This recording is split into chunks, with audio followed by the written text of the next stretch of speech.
Halo semuanya, hari ini kita akan masuk ke dunia seru yaitu pengantar teknologi informasi. Tapi sebelum kita bahas lebih lanjut, aku mau perkenalan dulu. Kenalin, nama aku Iqbal Rizky Pratama Indo Basuki atau biasa dipanggil Iqbal. Aku dari Prodi Informatika dengan NIM 25105111105. Kali ini aku mau bahas tentang teknologi informasi nih, yang diampu oleh dosen mata kuliah Pak Hengki Tamando Sihotam. Oke lah, langsung aja kita mulai. Teknologi informasi adalah semua bentuk teknologi yang dipakai untuk mengumpulkan, menyimpan, mengolah, sampai menyebarkan informasi. Contohnya HP, laptop, jaringan, internet, aplikasi, dan lain-lain. Intinya, teknologi informasi itu jembatan antara kita dengan informasi yang kita butuhkan.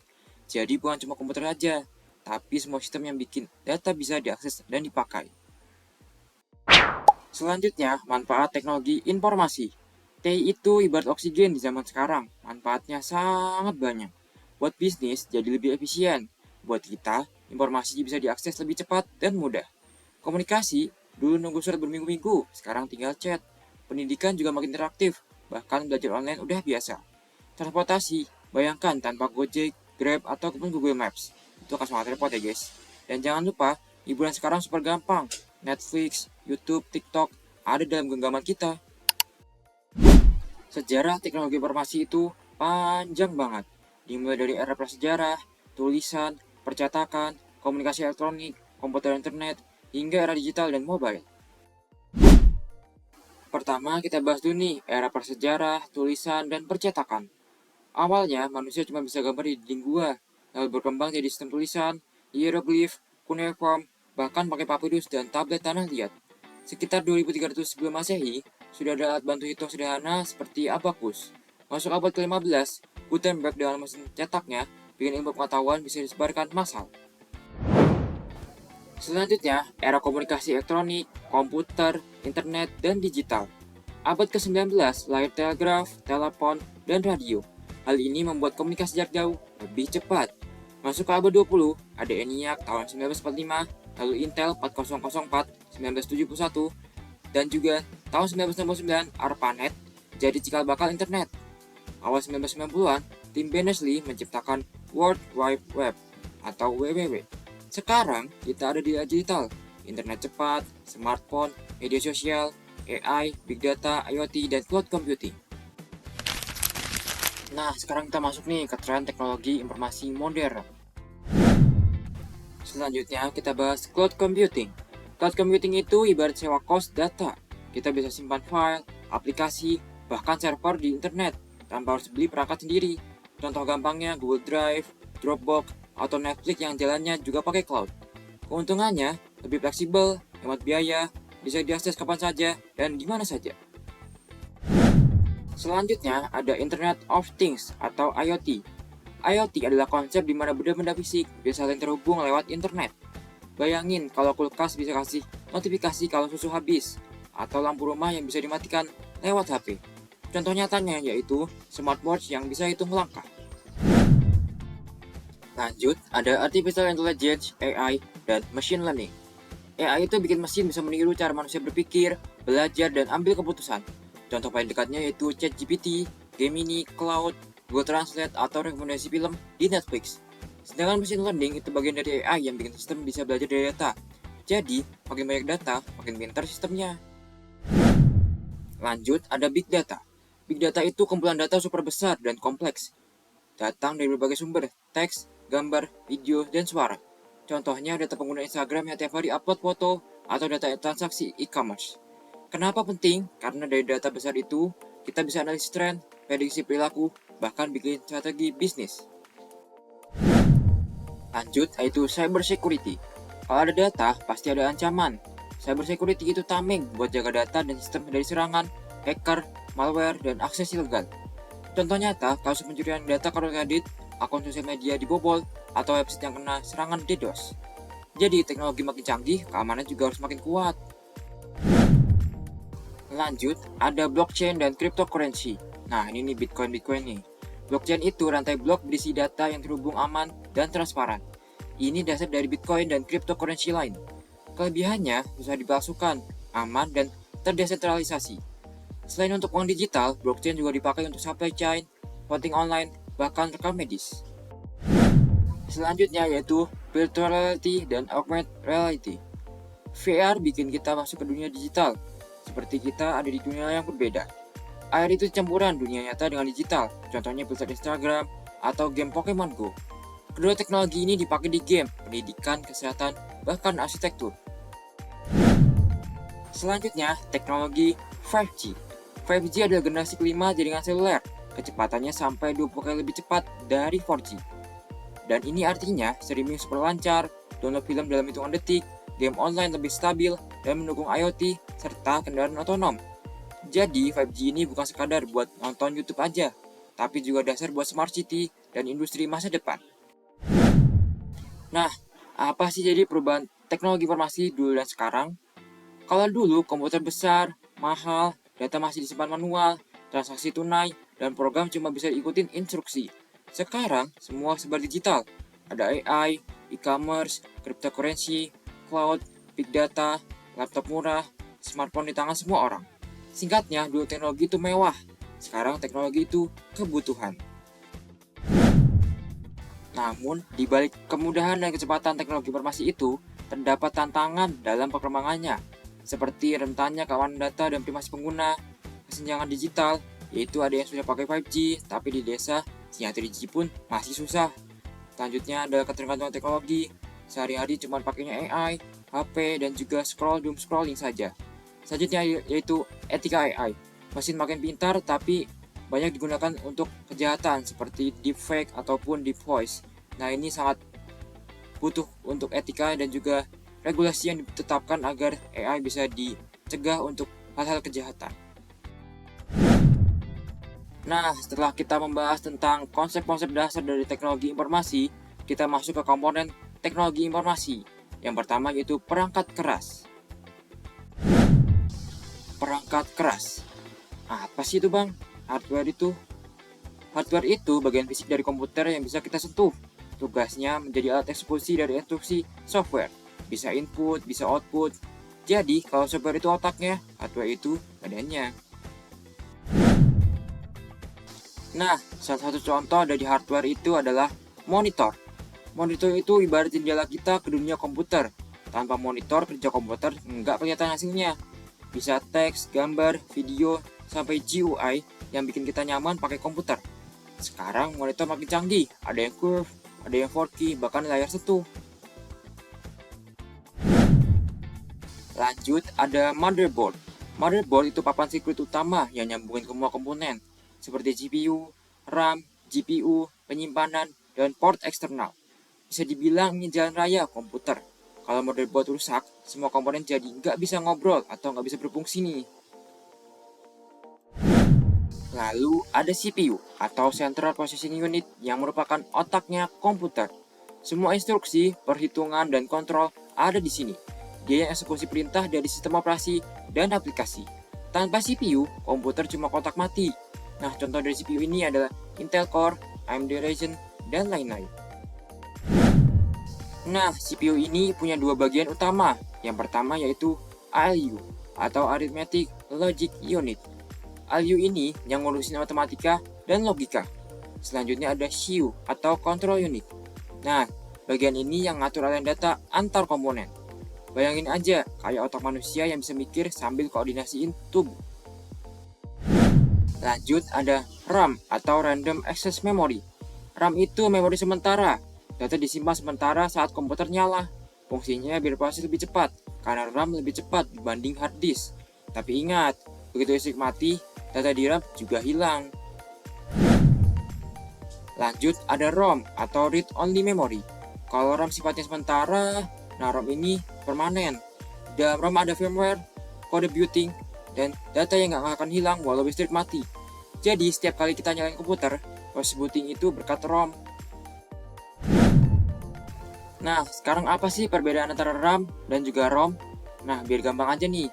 RAM itu cepat, sementara, dan hilang kalau listrik mati. Sedangkan ROM permanen, berisi instruksi dasar komputer, dan juga nggak hilang meski listrik mati. Ibaratnya, RAM itu meja kerja kita sehari-hari, sementara ROM itu buku aturan dasar. Nah, sekarang masuk ke media penyimpanan, seperti disket, hard disk, kaset, dan file zip. Dulu orang nyimpen data pakai disket ataupun kaset. Sekarang mungkin anak-anak Gen Z udah nggak kenal. Sekarang ada hard disk yang jadi standar dengan kapasitas besar, tapi agak lambat. Lalu ada file zip buat kompres data biar lebih kecil ukurannya.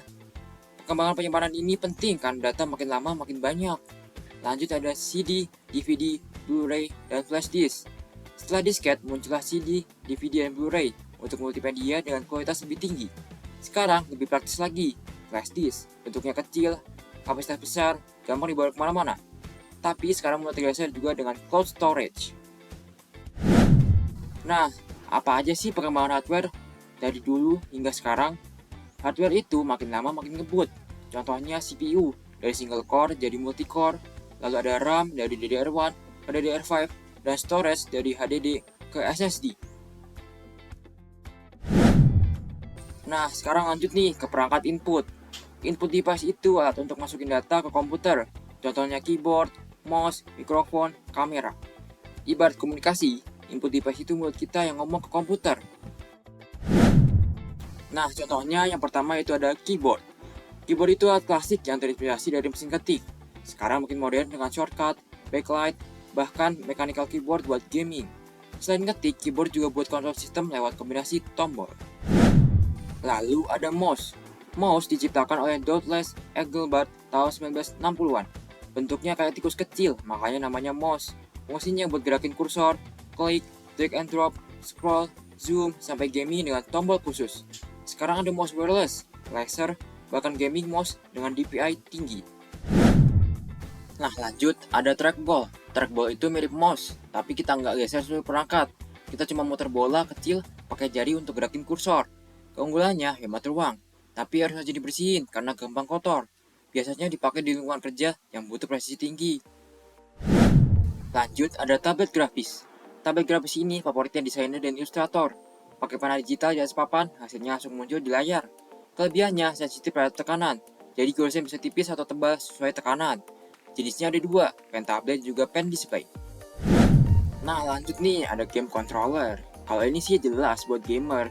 Game controller itu ada yang bentuknya stick, kemudi mobil, pistol, dan bahkan gitar. Fungsinya biar pengalaman gaming lebih nyata dan interaktif. Contohnya yaitu stick PS. Lanjut, ada layar sentuh. Layar sentuh itu gabungan input dan juga output. Kita sentuh layarnya, langsung ada respon. Dipakai di ATM, HP, tablet, sampai monitor medis. Pertama kali dikembangkan sekitar 50 tahun lalu oleh Eric Arthur Johnson. Lanjut, ada webcam. Webcam itu kamera kecil buat laptop atau PC, bisa rekam gambar atau video langsung. Biasanya dipakai buat meeting online, kelas daring, ataupun live streaming. Walaupun kecil, fungsinya besar banget di era digital ini. Lanjut nih, ada mikrofon. Mikrofon itu alat yang mengubah suara jadi sinyal listrik. Dipakai buat komunikasi, rekaman, sampai podcast. Ada berbagai jenis mikrofon, tapi prinsipnya sama, yaitu nangkap suara lewat membran, lalu diubah jadi sinyal. Sekarang banyak juga mic USB yang praktis banget untuk dipakai. Nah, kalau tadi perangkat input, sekarang perangkat output. Output device itu kebalikannya input. Kalau input itu mulut kita, output itu suaranya komputer kita. Bentuknya bisa teks, gambar, video, ataupun suara. Contoh klasiknya itu monitor, printer, ataupun speaker. Nah, contohnya yang pertama yaitu monitor. Monitor ini sebagai output utama komputer. Sekarang resolusi layar makin tinggi, dari HD, Full HD, 4K, bahkan 8K. Semakin tinggi resolusi, semakin tajam tampilan gambar. Nah, contoh selanjutnya yaitu printer. Printer itu alat output untuk mencetak data digital ke bentuk fisik, biasanya di kertas. Ada beberapa jenis, inkjet, laser, dan dot matrix. Kegunaannya luas, dari sekolah, bisnis, sampai pencetakan buku. Sekarang ada juga 3D printer yang bisa bikin benda nyata, bukan cuma gambar di kertas, tapi 3D. Nah, lanjut nih, ada sound atau audio device. Audio device itu bagian penting, seperti sound card yang mengubah sinyal digital jadi analog. Lalu ada speaker yang bikin kita bisa dengar suara, dan juga ada headphone ataupun earphone. Nah, lanjut nih, kalau tadi ada perangkat keras, sekarang ada perangkat lunak. Nah, jadi apa sih itu software? Kalau hardware itu badan, software itu jiwanya. Software adalah kumpulan instruksi untuk jalankan program. Software itu ibarat penghubung antara manusia dengan mesin. Lalu apa saja sih perangkat lunak itu? Yang pertama adalah sistem operasi. Sistem operasi itu software utama yang jadi penghubung hardware dan aplikasi. Tanpa OS, komputer nggak bisa jalan. Fungsinya atur memori, kontrol input dan output, jaringan program, dan kasih antarmuka buat user. Contohnya, Windows, macOS, Linux, Android, dan iOS. Nah, ada 5 nih fungsi utama dari OS. Yang pertama itu manajemen proses, yaitu mengatur jalannya program. Kedua, manajemen memori, yaitu mengalokasikan RAM ke aplikasi. Yang ketiga, manajemen penyimpanan. Yang ini mengurus file dan folder. Yang keempat, manajemen I/O, yaitu mengontrol perangkat input dan juga output. Terakhir yaitu keamanan, yaitu menjaga data dari akses ilegal. Jadi, OS itu kayak manajer yang atur semua karyawan biar nggak berantakan. Nah, lanjut ada software aplikasi. Aplikasi itu software yang kita pakai buat aktivitas spesifik. Jenisnya banyak banget. Contohnya ini, produktivitas seperti Word, Excel, Google Docs. Selanjutnya ada desain, yaitu ada Photoshop dan juga CorelDRAW. Lanjut ada komunikasi, yaitu ada Zoom, WhatsApp, Line, dan lain-lain. Dan juga ada hiburan atau game, seperti Mobile Legends, Fortnite, Valorant, dan lain-lain. Intinya, aplikasi bikin hidup kita lebih mudah dan seru. Nah, selanjutnya ada software development. Software development itu proses bikin software baru. Fungsinya bantu programmer menulis kode, deteksi error, dan optimalkan program. Contoh tools yang banyak dipakai yaitu Visual Studio Code, PyCharm, Compiler, Interpreter, Git, dan GitHub. Tanpa development, software nggak akan berkembang. Jadi, inilah dapurnya dunia digital. Lanjut nih, dalam software development ada beberapa metode yang dipakai. Yang pertama yaitu waterfall. Langkahnya berurutan dari analisis, desain, coding, testing, deployment, hingga maintenance. Cocok nih buat proyek yang jelas dari awal. Lanjut ada agile. Nah ini fleksibel, iteratif, cocok buat proyek yang sering berubah. Terakhir ada DevOps. Ini gabungan tim developer dan tim operasi, biar software bisa dirilis lebih cepat. Nah, selain itu ada tools pengembangan software. Programmer nggak bisa kerja tanpa tools. Nah, contohnya apa nih? Itu IDE, atau Integrated Development Environment, seperti Visual Studio Code, Eclipse, IntelliJ. Lanjutnya ada version control, seperti Git dan GitHub. Nah, ini buat ngatur versi kode. Jadi, buat pembaruan versi gitu loh. Nah, lanjutnya ada CI atau CD tools, seperti Jenkins, GitLab CI. Nah, ini buat otomatisasi testing dan deployment. Tools ini ibarat senjata tempur programmer. Nah, kalau kita tadi udah bahas tentang perangkat keras dan juga perangkat lunak, sekarang kita beralih nih ke jaringan komputer. Jaringan komputer itu sekumpulan perangkat yang saling terhubung buat berbagi data, informasi, dan sumber daya. Tujuan utamanya yaitu memudahkan komunikasi. Contohnya, printer bisa dipakai bareng, file bisa diakses dari berbagai komputer, bahkan video call lintas benua. Nah, lanjut nih, dalam jaringan komputer ada komponen-komponennya nih, seperti node atau perangkat seperti komputer, printer, dan juga server. Lanjut ada media transmisi. Ini sih seperti jalurnya gitu loh, seperti kabel ataupun wireless. Lanjutnya ada protokol. Nah, ini tuh adalah aturan main komunikasi, contohnya TCP ataupun IP.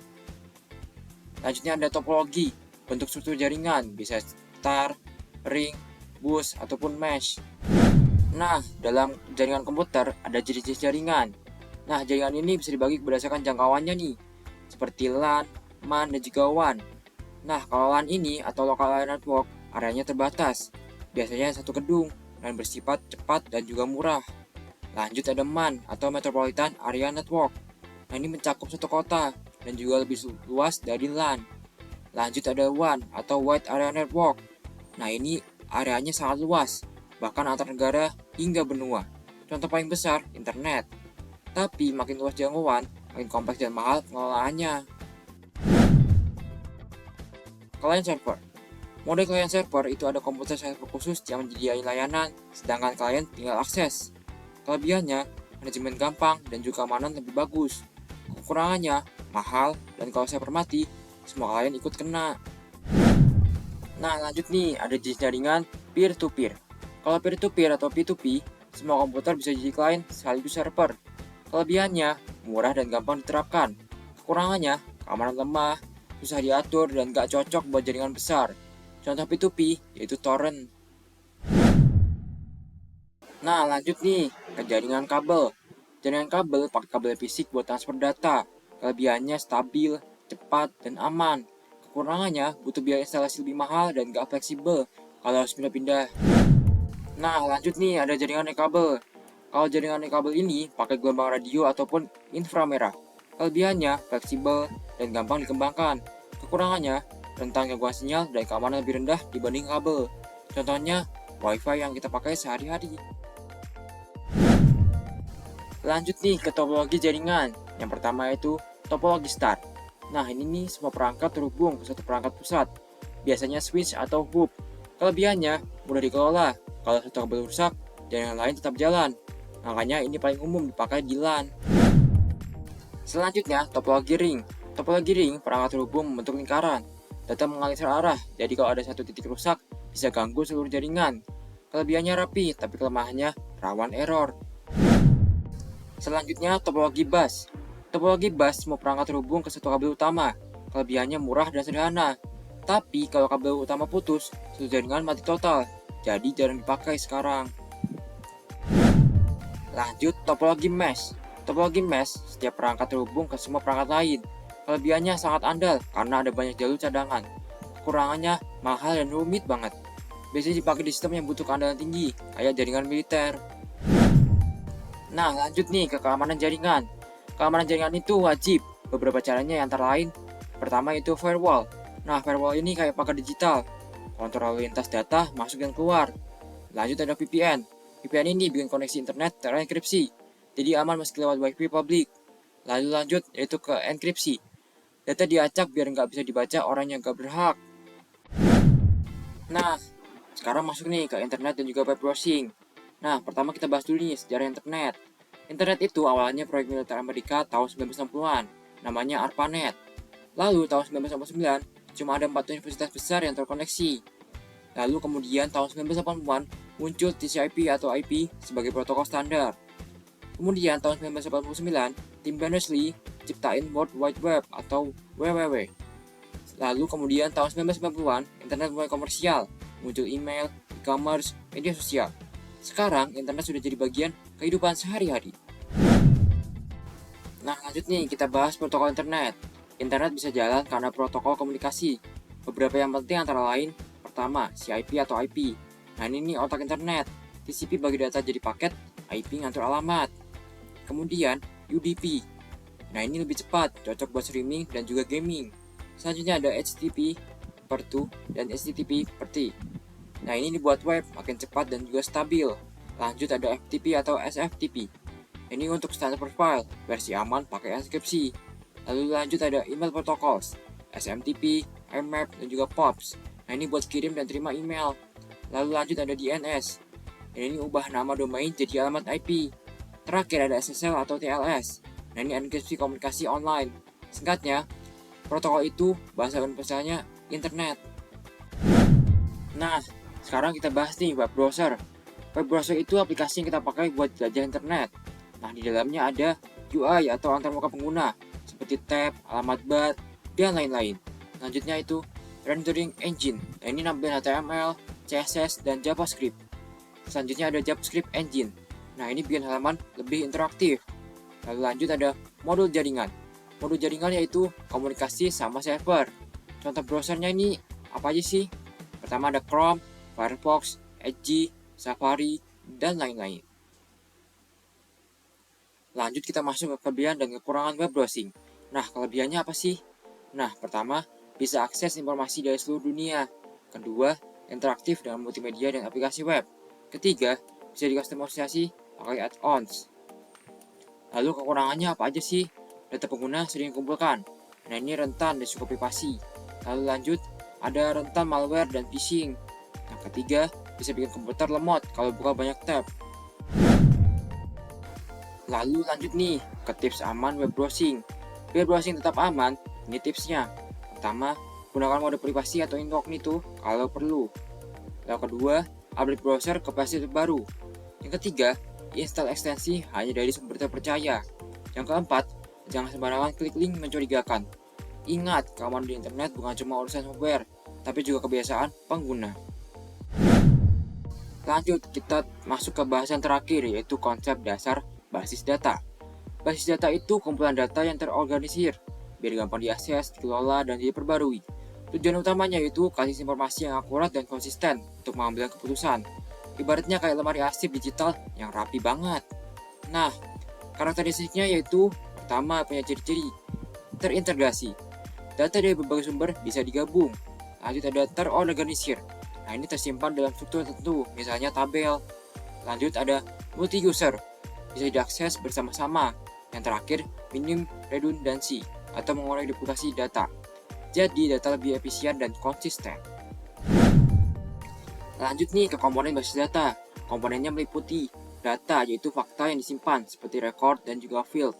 Lalu ada hardware, seperti server, storage, dan jaringan. Lalu lanjut ke software, yaitu ada DBMS. Lalu lanjut ada user. Nah, ini ada beberapa nih. Ada admin, programmer, dan juga end user. Lalu terakhir ada prosedur, yaitu aturan atau langkah pengolahan data. Nah, semuanya nih harus bekerja bareng biar data bisa bermanfaat.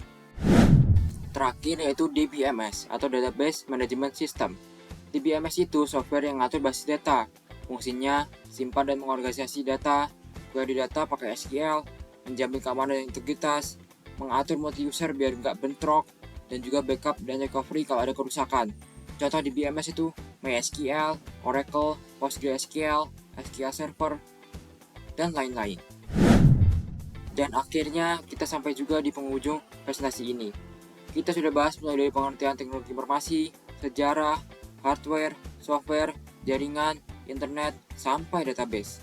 Ingat, teknologi informasi itu bukan cuma soal canggih, tapi bagaimana kita pakai teknologi dengan bijak dan bermanfaat. Terima kasih atas perhatiannya dan juga partisipasinya. Kurang lebihnya mohon maaf, dan sekian, terima kasih.